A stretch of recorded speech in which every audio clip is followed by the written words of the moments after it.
Hello guys, welcome again the mom classes. और ये साप्ताहिक करंट अफेयर्स का पार्ट सेकंड होगा। अब तक हमने एक पार्ट है वो पढ़ लिया है। इसमें क्या किया जाएगा कि वन लाइनर में ज़्यादा से ज़्यादा करंट अफेयर्स है वो सम्मिलित किया गया है ताकि हम कम समय में ज़्यादा से ज़्यादा करंट अफेयर्स कवर कर सकें। इसी के साथ आज के सेशन की शुरुआत करते हैं। पहला क्वेश्चन है कि हाल ही में जिस बैंक ने, यानी एक बैंक है जिसने अमेजन एलेक्सा के बारे में हम सब जानते हैं कि अमेजन एलेक्सा एक ऐसा प्लेटफॉर्म है जहां पर हम बोल कर बहुत कुछ सर्च करते हैं। इसी के साथ गूगल असिस्टेंट फ़ोन वगैरह हम सब में जानते हैं कि एक असिस्टेंट होता है जिसके माध्यम से हम बोल कर किसी भी चीज़ को सर्च कर सकते हैं। इसी के साथ वॉइस बैंकिंग प्रणाली की शुरुआत की है। क्या की है? वॉइस बैंकिंग प्रणाली की शुरुआत की है, यानी बोल कर निर्देश देने की शुरुआत की है। तो ये की है ICICI बैंक ने। कौन सी बैंक ने? ICICI बैंक ने। साथ ही नेक्स्ट बात करें संयुक्त राष्ट्र संघ। संयुक्त राष्ट्र में भारत का स्थायी प्रतिनिधित्व हाल ही में जिसे नियुक्त किया गया है तो वो है TS त्रिमूर्ति। TS त्रिमूर्ति को UN में भारत का प्रतिनिधित्व घोषित या फिर नियुक्त किया गया है। नेक्स्ट बात करें तो हाल ही में जिस राज्य ने, कौन से राज्य ने महात्मा गांधी राष्ट्रीय ग्रामीण रोजगार गारंटी योजना के तहत, कौन सी योजना है? महात्मा गांधी राष्ट्रीय ग्रामीण रोजगार गारंटी योजना के तहत 18 लाख से अधिक अकुशल कामगारों को रोजगार मुहैया कराकर राज्य में सूची में पहला स्थान हासिल किया। तो वो है छत्तीसगढ़। छत्तीसगढ़ राज्य ने महात्मा गांधी राष्ट्रीय ग्रामीण रोजगार गारंटी योजना के तहत 18 लाख से अधिक अकुशल कामगारों को रोजगार मुहैया कराने का निर्णय लिया है। नेक्स्ट बात करें, अगला क्वेश्चन है कावेरी जल प्रबंधन प्राधिकरण। कौन सा? कावेरी जल प्रबंधन प्राधिकरण यानी CWMA को अब आधिकारिक तौर पर, कौन से आधिकारिक तौर पर क्या किया गया है कि मंत्रालय के अधीन लाया गया है। ये मंत्रालय है जल शक्ति मंत्रालय, यानी जल शक्ति मंत्रालय के अधीन हो गया है। कौन सा? कावेरी जल प्रबंधन प्राधिकरण। नेक्स्ट बात करें तो वह मशहूर बैंकर जिसने हाल ही में भ्रष्टाचार रोधी निगरानी संस्था केंद्रीय सतर्कता आयोग, कौन सा? केंद्रीय सतर्कता आयोग में सतर्कता आयुक्त के शपथ के रूप ग्रहण की है। तो शपथ के रूप में ग्रहण किसने की है शपथ? तो ये की है सुरेश एन पटेल ने। बात करें वह मशहूर बैंकर, ये मशहूर बैंकर है जिसने हाल ही में भ्रष्टाचार रोधी निगरानी संस्था, कौन सी है?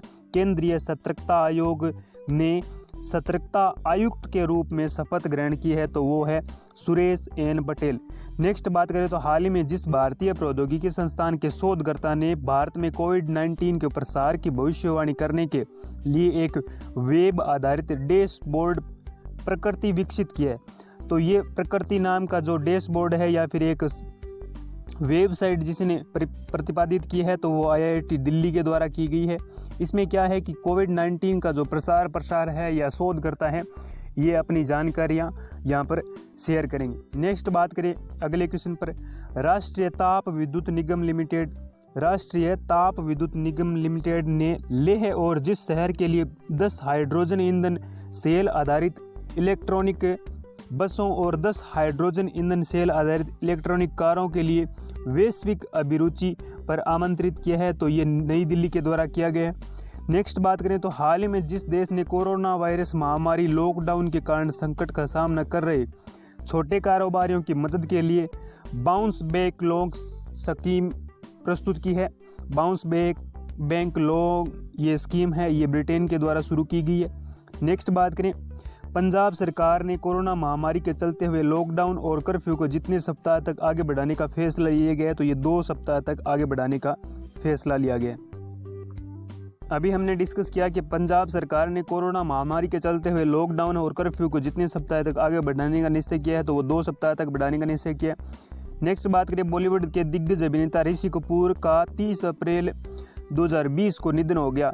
उनका निक नेम क्या था? तो उनका निक नेम है चिंटू था, जबकि विराट कोहली का है वो चिंकू है। नेक्स्ट बात करें हाल ही में जिस संस्था द्वारा जारी की गई एक रिपोर्ट के अनुसार कोविड-19 के कारण वर्तमान में विश्व की आधी श्रमिक आबादी के लिए अपनी आजीविका खोने का खतरा है।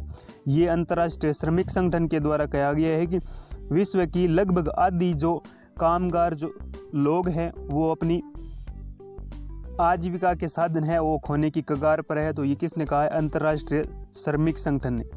नेक्स्ट बात करें तो बजट पारदर्शिता। बजट पारदर्शिता और जवाबदेही में भारत को जितने स्थान पर रखा गया है, तो भारत को 53वें स्थान पर रखा गया है। पहले स्थान पर नॉर्वे था। कौन सा कंट्री? नॉर्वे 1 नंबर पर है। और ये बजट पारदर्शिता और जवाबदेही है, मतलब जिस सरकार का वर्तमान में शासन होता है तो वो बजट पेश करती है और इसी के आधार पर ये रैंक रखी गई है। अगला क्वेश्चन है कि हाल ही में जिस राज्य ने डीजल, पेट्रोल और मोटर स्पिरिट के लिए कोविड-19 उपकर लगाए जाने की योजना शुरू की है, तो ये नागालैंड के द्वारा की गई है। नेक्स्ट बात करिए एशियाई खेल 1962 की स्वर्ण पदक विजेता कब की?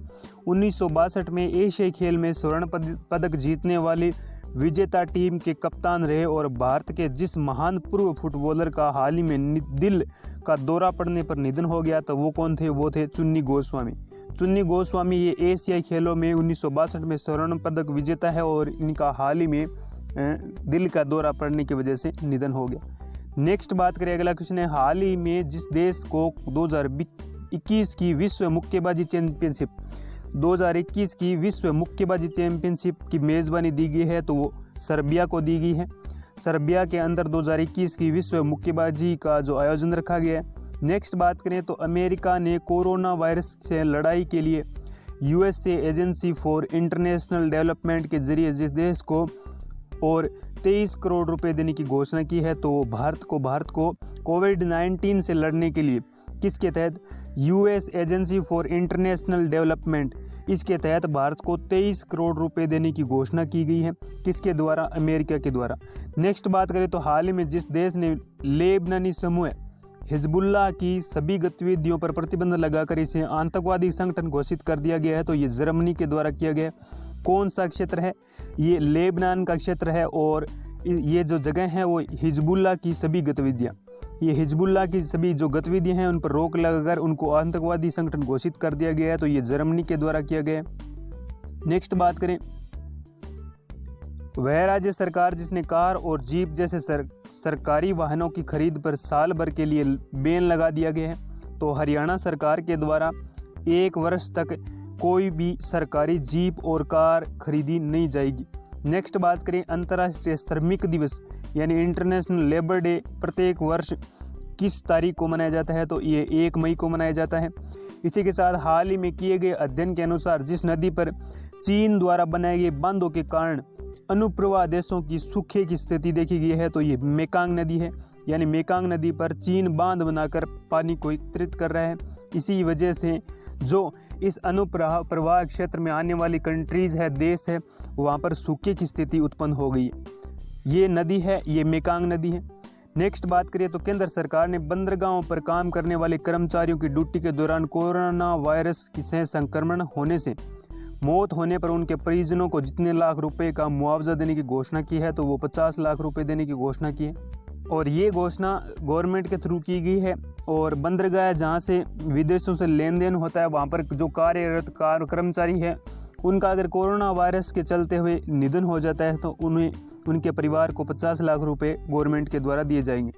नेक्स्ट बात करें तो हाल ही में जिस देश ने सदर्न ट्रांसजील काउंसिल अलगाववादी समूह ने घोषणा की है कि वह नियंत्रण वाले क्षेत्रों में स्वशासन स्थापित करेगा, तो ये यमन के द्वारा घोषणा की गई है कि ये अलगाववादी संगठन है। और इस समूह ने ये घोषणा की है कि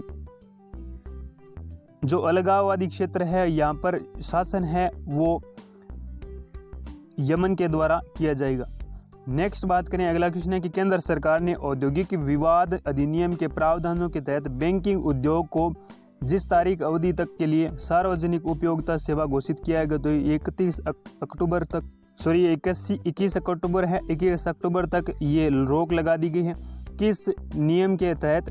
केंद्र सरकार ने औद्योगिक विवाद अधिनियम के प्रावधानों के तहत बैंकिंग उद्योग को जिस तारीख अवधि तक सार्वजनिक उपयोगिता सेवा, ये जो सार्वजनिक उपयोगिता सेवा है, इन पर बैन लगा दिया है गया 21 अक्टूबर तक। नेक्स्ट बात करें, अंतर्राष्ट्रीय नृत्य दिवस जिस दिन मनाया जाता है, तो अंतर्राष्ट्रीय नृत्य दिवस है, ये प्रत्येक वर्ष 29 अप्रैल को मनाया जाता है। कब मनाया जाता है?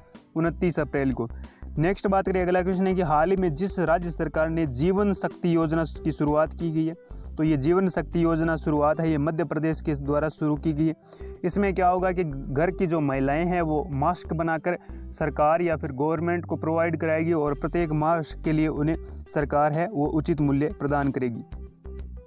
आज का सेशन यही समाप्त करते हैं। वीडियो आपको कैसा लगा कमेंट करके ज़रूर बताएं। इसी के साथ वीडियो के अगर आपको PDF चाहिए तो एक कमेंट ज़रूर करें। Thank you. वीडियो